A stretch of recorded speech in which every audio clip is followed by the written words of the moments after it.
आप देख रहे हैं प्रवासी संदेश।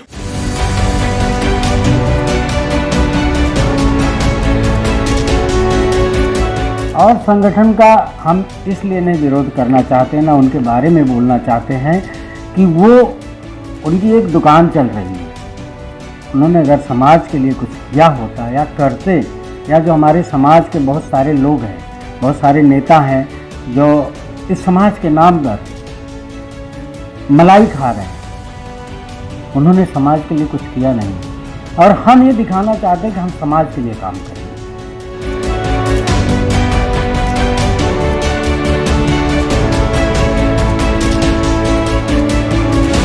नमस्कार, प्रवासी संदेश के ऑनलाइन चैनल में आप सभी का स्वागत है। मैं हूं शुभम पांडे। हमारे खास कार्यक्रम अपने लोग में आज हम आपको मिलवाएंगे अखिल भारतीय ब्राह्मण प्रतिष्ठान के राष्ट्रीय अध्यक्ष कमलेश पांडे जी से और महिला राष्ट्रीय अध्यक्ष जो हैं सुषमा मिश्रा जी से, और इन दोनों से बात करेंगे कि आखिर अखिल ब्राह्मण विकास प्रतिष्ठान क्या चीज़ है और ये संस्था किस तरह से लोगों की हेल्प करती, खासकर ब्राह्मण समाज की, क्योंकि समाज में ब्राह्मण समाज के नाम पर जिस तरह से कई सारी संस्थाएं हैं, लेकिन जिस वक्त जो ब्राह्मण समाज के लिए कोई अपना होता है वो किस तरह से देखा जाता है, इन सारी चीज़ों के बारे में और कई पहलुओं के बारे में आज हम बात करेंगे। सबसे पहले आपका बहुत बहुत स्वागत है कमलेश जी और सुषमा जी।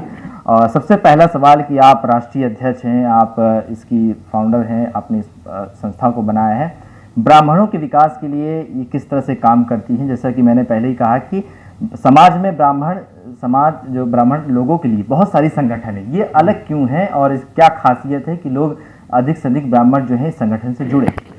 देखिए, अखिल ब्राह्मण विकास प्रतिष्ठान देश की एकमेव संस्था है जो पारदर्शिता के साथ काम करती है। हम सिर्फ ब्राह्मण समाज के लिए काम करते हैं। जो हमारे ब्राह्मण भाई तकलीफ में हैं उनकी हम मदद करते हैं, हमारी ब्राह्मण बहनें हैं उनकी हम मदद करते हैं। हमारा लक्ष्य है कि पूरा इस धरती पे जितने ब्राह्मण परिवार हैं, हर ब्राह्मण परिवार से एक सदस्य अखिल ब्राह्मण विकास प्रतिष्ठान का सदस्य बने जी। और हमने बहुत सारी योजनाएं इन लोगों के लिए लाया भी है कि हमें रोजगार की भी व्यवस्था करनी है जी। और हमें संस्था में पैसे भी आने चाहिए। जब तक पैसे नहीं आएंगे तो हम कैसे मदद कर पाएंगे? बिल्कुल। तो हम लोगों को जोड़ने का काम जो कर रहे हैं बिल्कुल निःशुल्क कर रहे हैं और पारदर्शिता के साथ कर रहे हैं। हमारे साथ लगभग 24 प्रदेशों में हमारा संगठन संचालित हो रहा है। लगभग 9,23,000 लोग जुड़ चुके हैं हमारी संस्था से, जो पुरुष हैं, और लगभग 17-18 हज़ार महिलाएं जुड़ चुकी हैं। ये हमारे लिए, हमारे समाज के लिए, हमारे देश के लिए भी। आज जो ब्राह्मण सिर्फ अपने समाज के प्रति, अपने जात के प्रति काम नहीं करता है, वो देश के लिए भी काम करता है और समाज के लिए भी करता है और धर्म के लिए भी करता है जी। तो हमारा और जो संगठन है, और संगठन का हम इसलिए नहीं विरोध करना चाहते, ना उनके बारे में बोलना चाहते हैं कि वो उनकी एक दुकान चल रही है। उन्होंने अगर समाज के लिए कुछ किया होता या करते, या जो हमारे समाज के बहुत सारे लोग हैं, बहुत सारे नेता हैं जो इस समाज के नाम पर मलाई खा रहे हैं, उन्होंने समाज के लिए कुछ किया नहीं। और हम ये दिखाना चाहते हैं कि हम समाज के लिए काम करेंगे। जो आज हम कहीं भी ज़रूरत पड़ती है, हमारे समाज का कोई भी ब्राह्मण भाई कहीं भी तकलीफ में रहता, उसके लिए हम हमेशा 24 घंटे खड़े रहते हैं। आर्थिक रूप से, सामाजिक रूप से, राजनीति के रूप से हम उनके साथ खड़े रहते हैं। तो वो चीज़ देखकर लोग हमारे साथ जुड़ते हैं। बहुत सारे, लगभग हमारे साथ 40 से 45% लोग डायरेक्ट हमसे जुड़ते हैं जी, हमारी संस्था से, और सामने से फ़ोन करते हैं कि भैया मुझे आपकी संस्था से जुड़ना है। हमें उनको कुछ समझाने की ज़रूरत नहीं पड़ती कि आप क्यों हमारे संस्था से जुड़ना चाहते हैं जी। तो बहुत सारी बातें हैं। हमने 6 लाख गुरुकुल पूरे देश में खोलने का संकल्प लिया है। भगवान पता नहीं कब पूरा करेंगे। हम कोशिश करेंगे, हमारी संस्था कोशिश करेगी कि हम उसको जल्दी से जल्दी शुरुआत करें और पूरे देश में 6 लाख गुरुकुल खोलें। एक गुरुकुल में अगर हम 6 ब्राह्मण की नियुक्ति करते हैं तो लगभग 36 लाख ब्राह्मणों की नियुक्ति होगी। 36 लाख परिवार रोजगार से परिपूर्ण होगा। ये हमारे संस्था की संकल्प है, हमारे संस्था की व्यवस्था बनने जा रही है, जो हमने संकल्प लिया हुआ है।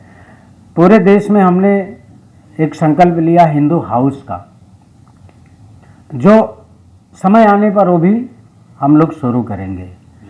बहुत सारे काम हैं, जैसे बहुत सारी हमारे समाज की नाबालिग बच्चियां हैं, कहीं उनके संस्कार और संस्कृति की वजह से जो उनके परिवार की व्यवस्थाएं रही हो, उसमें कहीं से गलती से चली जाती हैं, तो उनको भी हम वापस लाते हैं और उनके परिवार से मिलाते हैं। अच्छा सुषमा जी, आप भी इन्हीं की सेम पोजीशन पे आप भी हैं, महिला अध्यक्ष, चूँकि आप महिला कमान आपके हाथ में है। कितनी दिक्कतें, महत्वपूर्ण चुनौतियां होती हैं जब महिला आर्मी को संभालना होता है, खासकर ऐसे ब्राह्मण प्रतिष्ठान में, क्योंकि ब्राह्मणों को आपको जोड़ना है, तो कितना डिफिकल्ट होता है कि महिलाओं को, क्योंकि महिलाएं आज भी हम देखते हैं कि हिंदुस्तान में, खासकर उत्तर भारत की बात करें तो वहाँ महिलाएं 4 दीवारों में ही उनको रखा जाता है। हाँ, ये तो सच है कि महिलाएं जो है अपने संस्कारवश या फिर ये कहिए कि मर्यादा को क्रॉस नहीं करना चाहती, इसलिए 4 दीवारी में ही वो अपने आप को रखती हैं। उनको लगता है कि हम घर से निकलेंगे, बाहर जाएंगे तो हम अपनी मर्यादा को क्रॉस करेंगे और ये इसको लोग हेय दृष्टि से देखेंगे बाहर समाज में, इसलिए वो जो है थोड़ा कम निकलना चाहती, बाहर से या नहीं निकलना चाहती। पर हमारे संगठन को देखते हुए सामने से बहुत सारी महिलाओं का रिक्वेस्ट आता है कि हमको इस संगठन से जोड़िए, और इस तरह से करते करते 18,000 महिलाएं जुड़ चुकी हैं हमारे संगठन से। 18,000 महिलाओं को आप किस तरह से हैंडल कर पाती हैं, क्योंकि राष्ट्रीय अध्यक्ष हैं, जाहिर सी बात है जिम्मेदारियां बहुत होती है, जैसे उन्होंने कहा कि इनके ऊपर पुरुषों की जिम्मेदारियां, तो जाहिर सी बात आपके ऊपर महिलाओं की जिम्मेदारियां होगी, अलग अलग तकलीफें होती हैं, अलग अलग समस्याएं हैं, तो उसको कैसे उजागर, आप कैसे उसका हर प्रदेश में है, हर प्रदेश में प्रदेश अध्यक्ष है, फिर उनके नीचे जिला अध्यक्ष हैं, और इस तरह से उनकी पूरी टीम तैयार है। कुछ प्रॉब्लम रहती है तो सारी टीम जाके, पुलिस स्टेशन जाना हुआ या किसी के घर में कुछ पारिवारिक कलह है, दिक्कत है, किसी को सताया जा रहा है किसी महिला को, तो इस तरीके से उनकी मदद करते हैं और यहाँ से हम भी सपोर्ट करते हैं। जी। अच्छा कमलेश जी, एक सवाल है कि आपने कहा कि ब्राह्मण लोगों को ही जोड़ा जाता है, तो क्या ये ब्राह्मण सिर्फ उत्तर भारत के हैं कि या पंजाब हरियाणा के हों, या महाराष्ट्र में देखते हैं वहाँ पे भी कुछ ब्राह्मण लोग होते हैं, तो क्या उनको भी आप जोड़ने का, सिर्फ उत्तर भारत में ही के लोगों को ही हम जोड़ने हैं? नहीं, हमारे संगठन का नाम है अखिल ब्राह्मण विकास प्रतिष्ठान। जी। अखिल मीन्स हम पूरे देश, इस ब्राह्मण में जितने ब्राह्मण हैं सारे ब्राह्मणों को हम, हमारे पास पंजाब की टीम है, हमारे पास हरियाणा की टीम है, हमारे पास दिल्ली की, हमारे जम्मू कश्मीर की, असम में भी हमने कार्यक्रम करके आए, आप लोगों ने देखा है, असम प्रदेश में है, पश्चिम बंगाल में है, पश्चिम बंगाल में भी हमारा कार्यक्रम, मध्य प्रदेश है, महाराष्ट्र है, गुजरात है, राजस्थान है, बिहार है, झारखंड है, उड़ीसा, सारे प्रदेशों को लोग जोड़ रहे हैं। हमारी टीम बिल्कुल, हमने क्या किया है कि 25 लोगों की एक टीम राष्ट्रीय बनाया, 25 लोगों की टीम प्रदेश का बनाया, जिले का बनाया, तहसील का बनाया और गांव का भी बनाया, जिससे हम गांव से लेकर शहर तक जुड़ जाए। जो हमारी टीम है ऐसे काम कर रही है और हम कोशिश कर रहे हैं जल्दी से जल्दी हमारी जो टीम, वर्किंग टीम है, पूरी की पूरी तरह तैयार हो जाए। जब वो तैयार हो जाएगी तो और बाकी लोगों का काम हम लोग करेंगे। तो कमलेश जी, अब तक समाज की जो संगठन आपने जो बनाई थी, ये किस किस तरह के कार्य की है, और अब तक आगामी दिनों में क्या इस संगठन का क्या एजेंडा होगा और क्या प्लानिंग हो, क्योंकि जाहिर सी बात है चुनाव तो नज़दीक आ रहे हैं, क्या चुनावी मैदान में भी आप लोग उतरेंगे? जरूर। हमारी जो व्यवस्था है, हम सामाजिक संगठन बन के घूम रहे हैं, हमारा काम नहीं है कि सड़कों पे हम धरना प्रदर्शन दें। हम ब्राह्मण हैं, इस समाज के भी अगुआ हैं, और हमारा इतिहास रहा है कि ये धरती जो है देवता ने सिर्फ ब्राह्मणों के लिए छोड़ी है, कि ब्राह्मणों से ज़्यादा बुद्धिमान, ब्राह्मणों से ज़्यादा समाज के उत्थान के लिए काम करने वाला कोई अन्य जाति नहीं है। तो हमारे लिए भी व्यवस्था होनी चाहिए। जैसे कि मैंने आपसे पहले भी कहा कि हमें जो हमारा जो एजेंडा है समाज के लिए, देश के लिए, जैसे हमें हिंदू हाउस बनवाना है, हर जिले में हिंदू हाउस का निर्माण हो, हमें 6 लाख गुरुकुल खोलना है, वो कहाँ से खुलेगा जब तक हम सरकार पर प्रेशर नहीं देंगे, दबाव नहीं देंगे। जैसे आज आरक्षण की, आज हमारे उत्तर प्रदेश में वहाँ पे पंचायत चुनाव है, वहाँ 70% आरक्षण दे दिया है। तो जो हमारे बेरोजगार, एक तो नौकरी नहीं दे रहे हैं आप लोग, ब्राह्मणों को नौकरी नहीं दे रहे हैं, ब्राह्मणों की सरकारी सुविधाएं बिल्कुल छीन लिया है। कोई भी सरकारी योजना होती है वो ब्राह्मणों तक नहीं पहुंचती, क्योंकि ब्राह्मण गरीब, ब्राह्मण सरकार के संविधान में कोई शब्द ही नहीं है। ब्राह्मण तो सिर्फ एक भारतीय नागरिक बनके बैठा हुआ है कि भारतीय नागरिक है। ये भारतीय नागरिक आतंकवादी है या बाहर से आए हैं या यहाँ के हैं, ये चीज़ सरकार के पास ना संविधान में कहीं लिखा नहीं है। क्योंकि जो सरकारी सुविधाएं अभी जैसे 9 करोड़ 10 करोड़ गैस कनेक्शन आया, मोदी जी ने दिया, सेंट्रल से दिया, केंद्र से दिया गरीबों को देने के लिए। गरीब में उनके सिर्फ वही दलित आते हैं, अल्पसंख्यक आते हैं, बैकवर्ड आते हैं, सबड़ बिल्कुल आता ही नहीं, ब्राह्मण उसमें आता ही नहीं। 10 करोड़ उन्होंने गैस कनेक्शन मुफ्त में दिया उन्होंने, लेकिन ब्राह्मण समाज में किसी एक भी व्यक्ति को नहीं मिला। ये हमारे हक की लड़ाई है, ये हमारे अधिकार की लड़ाई। इस अधिकार की लड़ाई लड़ने के लिए हमें राजनीति की बहुत सख्त ज़रूरत है। जब तक हम राजनीति से नहीं जुड़ेंगे, जब तक हम विधानसभा नहीं जाएंगे, जब तक हम लोकसभा नहीं जाएंगे, तब तक हमारे समाज का भला नहीं होगा, न देश का भला होगा। आज हमारे देश में जो भी आरक्षण से अधिकारी आए हुए हैं, मैं देखता हूं उनको बात करने का ढंग नहीं होता। आप चले जाइए, किसी भी अधिकारी से आप बात करिए, आरक्षण से आए हैं, आप बात करने जाओ तो वो ऐसे बात करते हैं जैसे उनके बाप का राज है। आप सिर्फ उनसे निवेदन करने जाइए तो उनको ऐसा लगता है कि मैं राजा हूं, ये नौकर है। तो ये आरक्षण को भी हमें खत्म करना है। ये सारी चीजें जो दुर्व्यवस्था बनी है, चाहे वो संविधान के द्वारा बनी है या वोट की राजनीति में हमारे नेताओं ने बनाया है, हमें उसको पूरी तरह से बिल्कुल खत्म करना है। और 2022 में जो उत्तर प्रदेश में चुनाव हो रहा है, उस चुनाव में हम लोग पूरी तरह से सम्मिलित होंगे। हमारी व्यवस्था तैयार है, बिल्कुल हम लगे हुए हैं, रात दिन मेहनत कर रहे हैं। आने वाले समय में वो सब दिखने लगेगा। लगभग 163 विधानसभा क्षेत्र ऐसी है उत्तर प्रदेश में, हमने सर्वे किया है कि जो ब्राह्मण बाहुल्य है, उसमें से हमें सिर्फ 50 सीट चाहिए। हम 19% हैं उत्तर प्रदेश में। हर बार चुनाव आता है, हमें यूज किया जाता है, हम वोट देते हैं। एक वोटर बन के रह गए हैं पूरे देश में। ब्राह्मण जो है एक वोटर बन के रह गया है। कोई भी आता है इनको इनसे वोट लेके चला जाता है, फिर 5 साल ब्राह्मण गायब रहता। ब्राह्मण कौन है, कैसा है, कुछ किसी को नहीं पता। लेकिन बस जब चुनाव आता है तो ब्राह्मण के नेता बनते हैं, ठेकेदार बनते हैं, उनको वहाँ पे मुख्यमंत्री का भी पद दे दिया जाता है। जैसे हमारे यहाँ दिनेश शर्मा जी हैं, उनको मुख्यमंत्री क्यों बनाया गया? पूर्ण बहुमत भाजपा की सरकार है उत्तर प्रदेश में, पूर्ण बहुमत सरकार है भाजपा की। क्यों वहाँ पे 2 उप मुख्यमंत्री बनाएंगे? सामाजिक समरसता को जातीय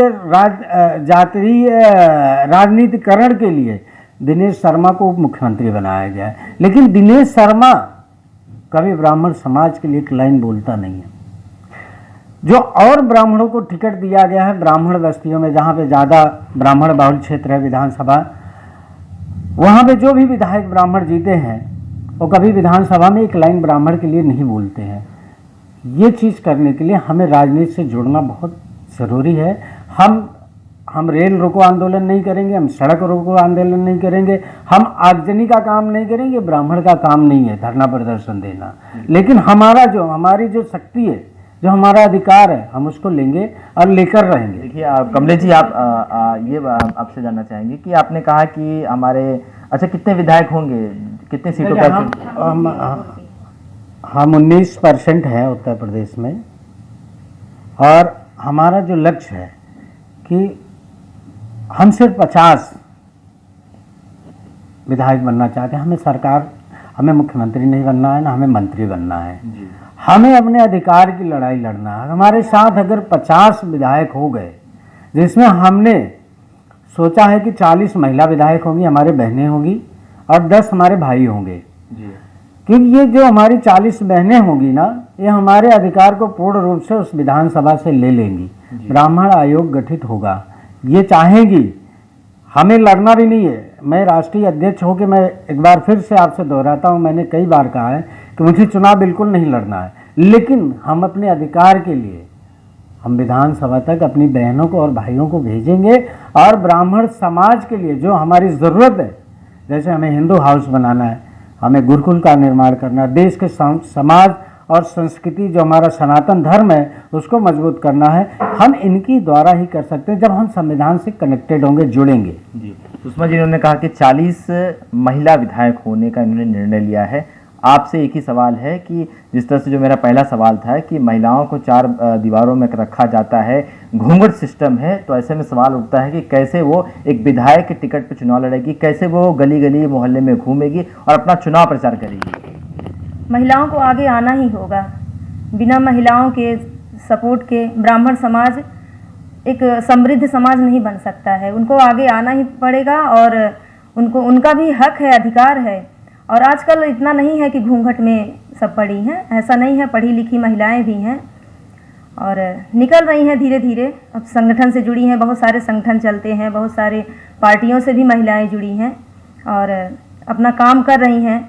वो भी जो है अब जो चुनाव लड़ना चाहेंगी उनको तो आगे आना ही पड़ेगा, बाहर निकलना ही पड़ेगा, घूंघट में तो नहीं बैठ सकती हैं। और मैंने देखा है कि अब तो जो है महिलाएं प्रधानी का चुनाव, चाहे ब्राह्मण महिलाएं प्रधानी का भी चुनाव लड़ रही हैं, जिला पंचायती भी लड़ रही हैं बहुत सारी महिलाएं। तो ऐसा नहीं है कि अब घूंघट में ही रह गई हैं, उनमें अवेयरनेस आ रहा है और आगे बढ़ रही हैं धीरे धीरे। कमलेश जी, एक सवाल और है कि क्या जिन महिलाओं का पार्टी का जो टिकट का चुनाव देंगे, क्या उनके परिवार वालों से भी बात, क्योंकि हम देखे जाते हैं कि महिला जो होती है अपनी जो डिसीजन होती है वो खुद नहीं ले पाती है, उससे पहले अपने पति को पूछना पड़ता है, अपने ससुराल वालों को पूछना पड़ता है, बहुत सारी बातें होती हैं। तो क्या इसके लिए आप उनके परिवार वालों से पूछेंगे या आप डायरेक्टली उनको टिकट देंगे? देखिए, आज हमारी जो बहनें हैं, हम तो 18,000 बहनों का नेतृत्व कर रहे हैं और उन बहनों के अंदर जो हमने देखा है ताकत, उनके अंदर वो अपने परिवार से पूछकर ही काम करती हैं। संगठन से भी जुड़ी तो अपने परिवार से ही पूछकर जुड़ी और परिवार के लोगों ने उनको बोला कि हाँ आप जुड़िए। मुझे उनके आधार कार्ड, उनके फ़ोटोज़, उनके हम बैनर भी बनाते हैं, उनके घर वाले वो देखते हैं और उनके घर वाले भी जुड़ते हैं। आज एक बहन जुड़ती है हमारे साथ, उसके मामा के यहाँ के जुड़ते हैं, उसके बुआ के यहाँ के जुड़ते हैं, उसके मौसा के यहाँ के जुड़ते हैं, उसके मायके वाले जुड़ते हैं, उसके ससुराल वाले जुड़ते हैं। आप सोचिए, अगर हम एक बहन को जोड़ते हैं तो उसके कम से कम 15 रिश्तेदार हमारे साथ जुड़ते हैं और अगर नहीं जुड़ते हैं तो भी हमारा समर्थन करते हैं कि हमारी बहन की लड़की है, हमारी बुआ की लड़की है, हमारी मौसी की लड़की है, हमारे इस संगठन से जुड़ी है। और वो लोग बिल्कुल उत्साहित करते हैं कि नहीं, हम कभी ऐसा नहीं जानते थे कि फला तू अभी ऐसे उपाध्यक्ष बन जाएगी, अध्यक्ष बन जाएगी, ब्राह्मण समाज का नेतृत्व करेगी। वो लोग भी बहुत खुश होते हैं और परिवार के लोग जानते, आजकल सब बच्चियां पढ़ी लिखी हैं, जितनी बहनें हमारी सब लगभग ग्रेजुएट भी हैं, पोस्ट ग्रेजुएट हैं, डॉक्टर भी हैं, इंजीनियर भी हैं, बहुत सारी हैं। अगर समाज के लिए उनको उस अनुभव का हम उपयोग लेते हैं, उनके टैलेंट का उपयोग लेते हैं, उनके परिवार वाले बिल्कुल उनका समर्थन करते हैं और सपोर्ट करते हैं। मुझे पूरा विश्वास है इस समाज का, मैं अगुवा होने की वजह से मुझे पूरा विश्वास है कि ये लोग, इनके परिवार के लोग हमेशा हमारे साथ खड़े रहते हैं। जी, लेकिन कमलेश जी, अभी भी जो भारतीय समाज में एक अलग नज़रिए से देखा जाता है जब भी महिला घर से बाहर निकलती है कि ये क्यों जा रही है, बहुत सारे सवाल खड़े होते हैं। और जिस तरह से जो समाज में माहौल है, जिस तरह से हम देखते हैं आए दिन पॉलिटिकल पार्टियां में, आपकी पार्टी तो भले ना हो लेकिन एनजीओ की तरह आप संगठन जरूर चला रहे हैं, लेकिन कई ऐसे वाद विवाद हो जाते हैं जिससे लोगों का भरोसा अब उठ चुका है। वो भरोसा आप किस तरह से लोगों को दिलाएंगे और किस तरह से लोगों को अपील करेंगे कि और से अधिक लोग हमारे संगठन में जुड़े? ऐसा कुछ भी नहीं है, ये किस तरह से आप कहेंगे? जी बिल्कुल, हमारा ये संगठन है एक परिवार की तरह है। जैसे एक माला होता है वैसे एक परिवार होता है, उस परिवार की तरह से हम लोग जुड़े हुए हैं। जो अपने परिवार में है वो सुरक्षित है, वो पूर्ण रूप से विश्वास कर रहा है अपने परिवार के ऊपर और परिवार की मुखिया होने की वजह से हमारी पूरी जिम्मेदारी बढ़ जाती है। लोग देखते हैं कि हमारे परिवार का मुखिया कैसा है। बिल्कुल बिल्कुल। सबसे पहले उसके ऊपर उंगली उठाते हैं, परिवार के मुखिया के ऊपर। परिवार के मुखिया की जिम्मेदारी होती है कि वो क्या समाज को दिखा रहा है, अपने परिवार को क्या दिखा रहा है, क्या त्याग तपस्या कर रहा है, तो लोग भरोसा करते हैं, विश्वास करते हैं। नहीं तो इससे 17,000 18,000 महिलाएं एक साथ कैसे जुड़ जाती, और पूरे देश से जुड़ी हुई हैं। उसमें डॉक्टर हैं, प्रोफेसर हैं, इंजीनियर हैं, पढ़े लिखे लोग हैं।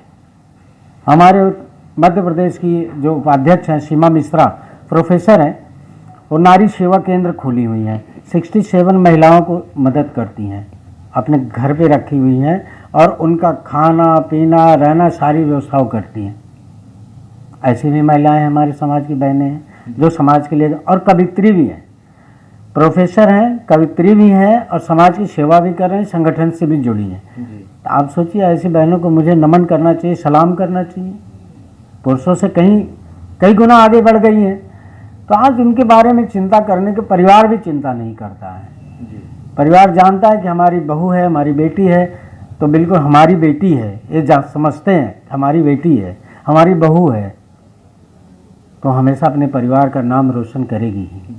अच्छा सुषमा जी, आगामी दिनों में आप महिलाओं के लिए क्या करने हो, क्योंकि चुनाव का वक्त बहुत ज़्यादा दिन तो नहीं रह गए हैं। ऐसे में ये सवाल ये है कि महिला की राष्ट्रीय अध्यक्ष होने के नाते और क्या कुछ आप इस संगठन के माध्यम से और क्या कुछ आगामी दिनों में हमें देखने को मिल सकता है? हमारा संगठन हर जिले में महिलाओं के लिए, विधवा महिलाएं हो या किसी भी मुसीबत से वो उनके पास रहने का ठिकाना नहीं हो, ऐसी महिलाओं के लिए करीब 100 बेड का एक नारी जो है सेवा केंद्र खोलने वाली हैं। और इस तरह से जो है और भी बहुत सारे योजनाएं हैं जो कि महिलाओं के लिए हैं, आगे चल के जो है उनको लाभान्वित किया जाएगा। अच्छा कमलेश जी, जाता थे एक आखिरी सवाल की, क्या अब जिस तरह से आपने जब मन बना लिया है कि चुनाव लड़ना है, तो तैयारी कहाँ तक पहुँची है और क्या उम्मीदवार आपको जिस तरह से चाहिए जिस सीट के लिए, वो आपने सिलेक्शन कर लिया है कि अभी भी बाकी है? और एक सवाल कि क्या आगामी दिनों में किसी पॉलिटिकल राजनीतिक पार्टियों के साथ आप गठबंधन करेंगे, फिर मैदान में उतारेंगे, या अकेले दमखम आप पूरी जोर से आप मैदान में उतरेंगे? देखिए, हमारे जो प्रत्याशी होंगे वो अखिल ब्राह्मण विकास प्रतिष्ठान के सदस्य होंगे, जो अस्थायी सदस्य, और अपने ही परिवार का कोई सदस्य होगा जो चुनाव लड़ेगा। हमने बहुत सारे लोगों को चिन्हित कर लिया है। आने वाले समय पर हम उसको अपने निर्णय को समाज के सामने रखेंगे और उस पर फाइनल मुहर लगेगी। और आपने कहा कि आपने क्या क्या तैयारी की है। हमने उत्तर प्रदेश में लगभग 1 साल से, वैसे तो मैं 2-3 साल से मेहनत कर रहा हूँ, हमने 1 साल पहले ही निर्णय ले लिया था कि हमें 2022 में चुनाव लड़ना है। जैसे वहाँ पे बहुजन समाज पार्टी है, वहाँ के उनके जो मुखिया बहन मायावती जी हैं, उनके करीबी हैं सतीश मिश्रा जी जो महासचिव हैं, उनसे हमारी मुलाकात भी, अभी भी बात हो रही है। उन्होंने बोला था कि 11 सीट आप ले लीजिए। हमने कहा हमें भिक्षा नहीं चाहिए आपकी महाराज, हम 19% हैं, हमें कम से कम 76 सीट चाहिए। हमारी उनकी बातचीत चल रही है। ऐसे ही समाजवादी पार्टी से भी बातचीत चल रही है, भारतीय जनता पार्टी के लोगों से भी बातचीत चल रही है। अकेले ब्राह्मण समाज जो है चुनाव नहीं लड़ सकता, ना जीत सकता। बिल्कुल बिल्कुल, ये मुझे पता है। हमारी इच्छा है कि हमें इन किन प्रकारेण हमें किसी ना किसी पार्टी के साथ मजबूरी बस गठबंधन करके विधानसभा तक पहुंचना है। ये मेरा लक्ष्य है कि हमारे अगर 50 विधायक उत्तर प्रदेश के विधानसभा में शपथ ले लेंगे तो हमें ब्राह्मण आयोग गठित करने में पूरी तरीके से आसानी होगी। और फिर हमारी जो व्यवस्था है, जैसे कि ब्राह्मण आज संविधान से कनेक्टेड नहीं है, जुड़ा नहीं है। जिस दिन ब्राह्मण संविधान से जुड़ जाएगा, उनके लिए आयोग गठित हो जाएगा, तो सरकार की जो भी सुविधा होगी वो ब्राह्मणों तक पहुंचेगी, क्योंकि आज ब्राह्मण जो सबसे गरीब जात बन गई है। बिल्कुल बिल्कुल। आज उनके पास न रहने का घर है, न उनकी शिक्षा के लिए व्यवस्था है कोई, न उनके आवागमन के लिए भी व्यवस्था है, न सरकार कोई भी सुविधा ब्राह्मण बस्ती तक नहीं जाती है, क्योंकि हम ब्राह्मण हैं, हम भारतीय नागरिक हैं, सरकार संविधान से जुड़े नहीं है।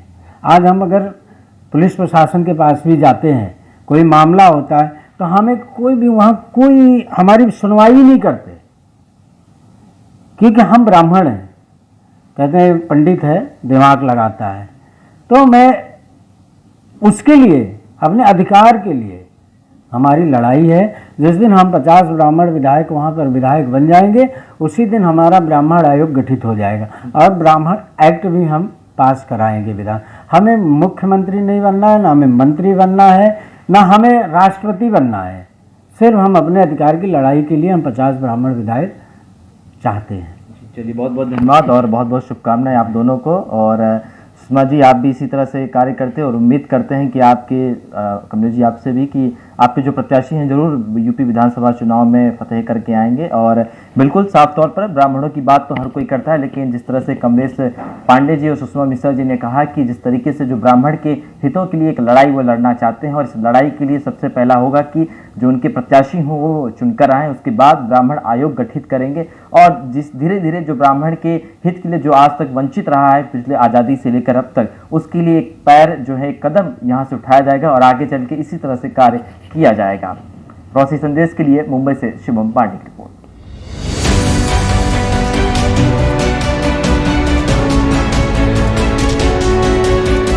और संगठन का हम इसलिए नहीं विरोध करना चाहते, ना उनके बारे में बोलना चाहते हैं कि वो उनकी एक दुकान चल रही है। उन्होंने अगर समाज के लिए कुछ किया होता या करते, या जो हमारे समाज के बहुत सारे लोग हैं, बहुत सारे नेता हैं जो इस समाज के नाम पर मलाई खा रहे हैं, उन्होंने समाज के लिए कुछ किया नहीं। और हम ये दिखाना चाहते हैं कि हम समाज के लिए काम करें।